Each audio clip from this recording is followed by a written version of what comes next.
வேட்பாளர் நன்றிங்க.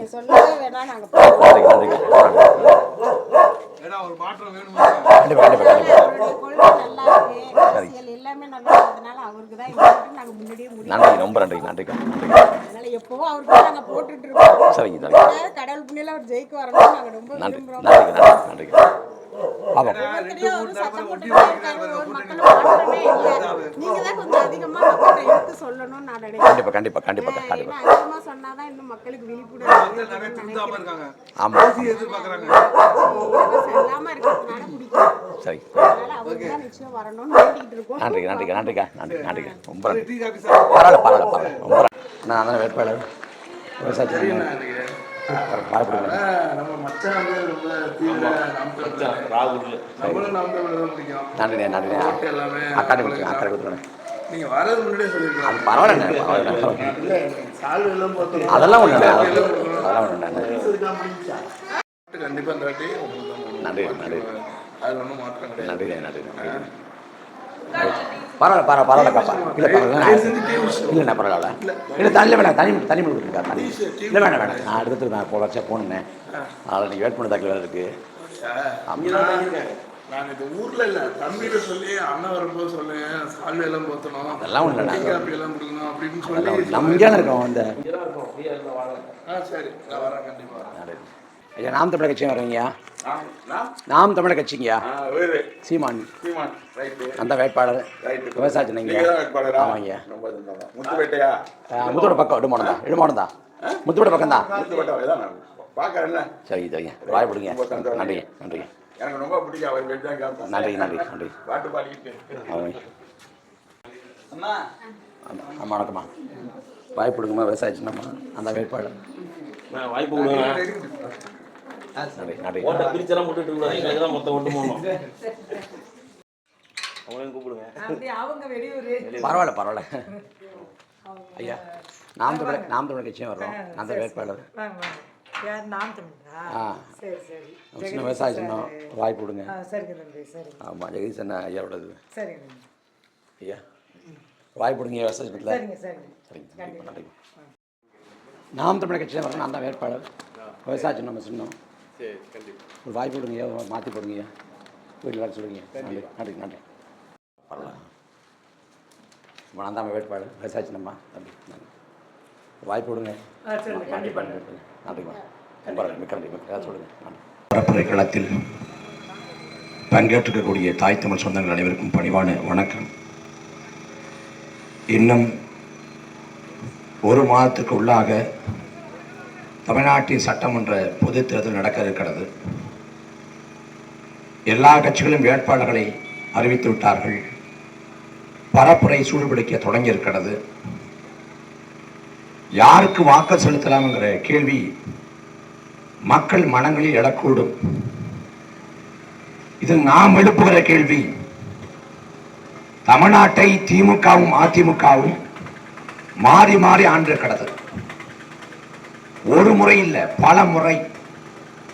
ஒட்டுமொத்தமாக தமிழ்நாட்டை 60 ஆண்டு காலம் திராவிட கட்சி ஆண்டு முடித்திருக்கிறது. 31 ஆண்டு காலம் அதிமுக தமிழ்நாட்டை ஆண்டிருக்கிறது. 25 ஆண்டு காலம் திமுக தமிழ்நாட்டை ஆண்டிருக்கிறது. இதில் திமுக மத்திய அமைச்சரவையில் 18 ஆண்டு காலம் அங்க வச்சிருக்கு. அதே போல அதிமுக 13 மாதங்கள் மத்திய அமைச்சரவையில் செல்வாக்கு மிக்க இடத்துல இருந்திருக்கு. இந்த காலகட்டங்களில் தமிழ்நாட்டு மக்களோட வாழ்வாதார மேம்பாட்டுக்கும் தமிழ்நாட்டு வாழ்வாதார உரிமைகளுக்கும் இந்த மக்களின் நலனுக்கும் திமுக அதிமுக செஞ்ச நன்மை என்ன என்று கேட்டால் சத்தியமாக ஒன்றும் இல்லைங்கிறதான் பதில். ஆனாலும் திரும்ப திமுகவுக்கு வாக்கு செலுத்துறோம், திரும்ப அதிமுகவுக்கு வாக்கு செலுத்துறோம், திரும்ப திரும்ப இந்த கட்சிகளுக்கு அதிகாரத்தை கொடுக்கிறோம். அன்பு சொந்தங்களே, இன்னைக்கு திமுக நான் முழுமையா படிக்கல, 2 வரி 3 வரி தான் படிச்சேன். திமுக தேர்தல் அறிக்கை வெளியிட்டு இருக்கு. என்ன தேர்தல் அறிக்கைன்னா, நாங்க 9,000 ரூபாய்க்கு கூப்பன் தருவோம். அந்த கூப்பனை வச்சு நீங்க ஏசியோ ஃப்ரிட்ஜோ மைக்ரோவேவனோ இல்ல வாஷிங் மிஷினோ வாங்கிக்கலாம். அந்த 9,000 ரூபாய் கூப்பன் இல்லத்தரசிகளுக்கு பயன்படும். இது திமுகவோட தேர்தல் அறிக்கை.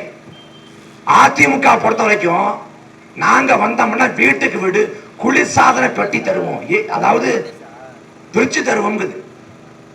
தமிழ்நாட்டில் 2023 கணக்கெடுப்பின்படி 26 லட்சம் குடும்பங்கள் குடிசையில வாழுது. அந்த குடிசைக்குள்ள காலை நீட்டி படுக்க முடியாது, குடும்பம் நடத்த முடியாது.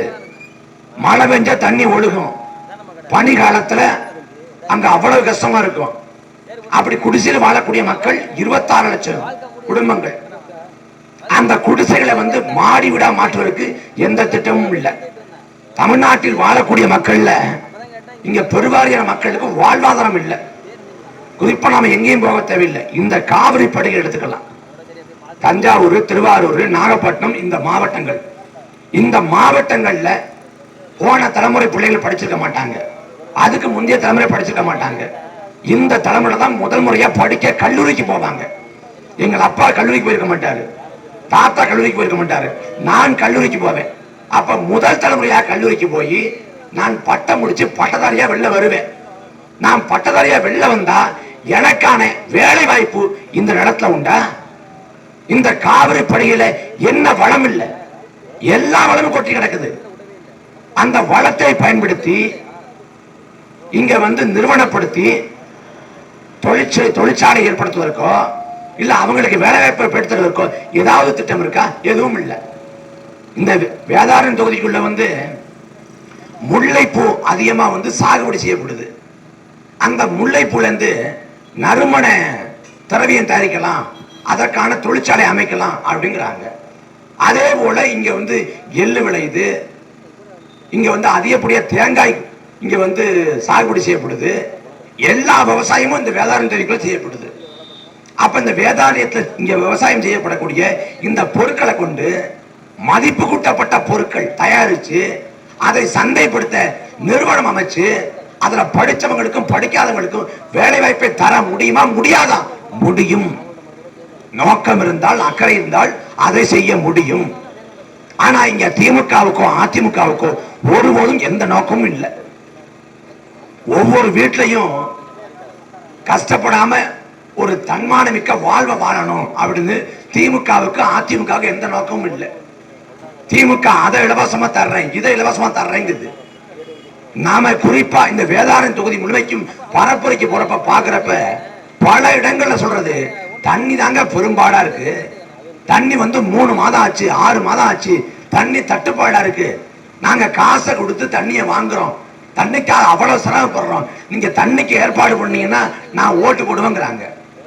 இந்த தண்ணீர் தட்டுப்பாட்டுக்கு காரணம் என்ன? ராமநாதபுரத்துல, சிவகங்கையில, விருதுநகர்ல ஒரு காலத்துல தண்ணீர் தட்டுப்பாடு தான் அந்த மாவட்டங்களை சொன்னோம்.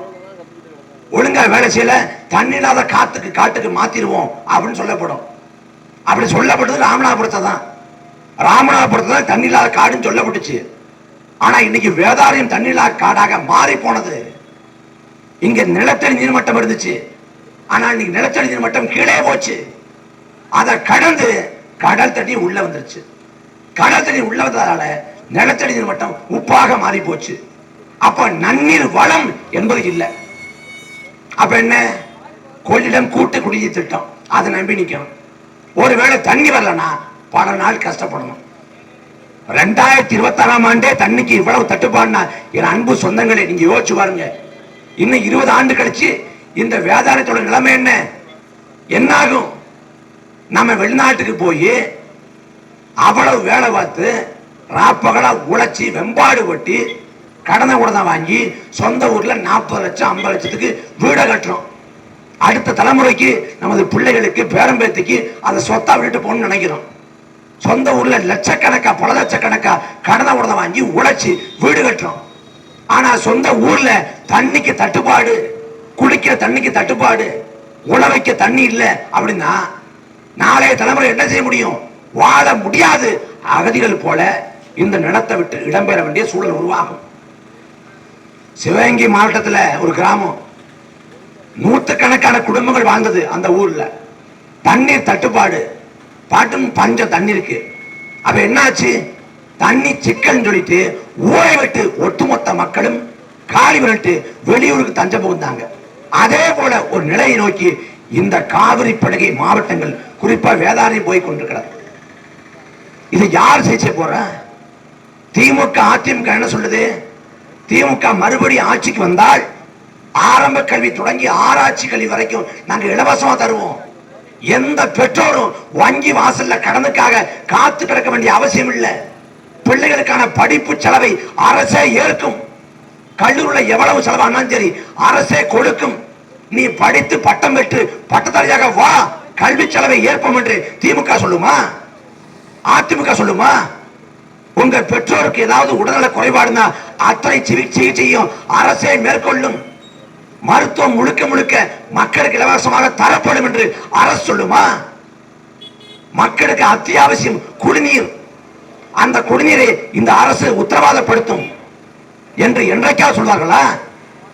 வாழ்வதற்கு அத்தியாவசியம் எதுவோ அது எப்போதும் இந்த திமுக அதிமுக கொடுக்காது.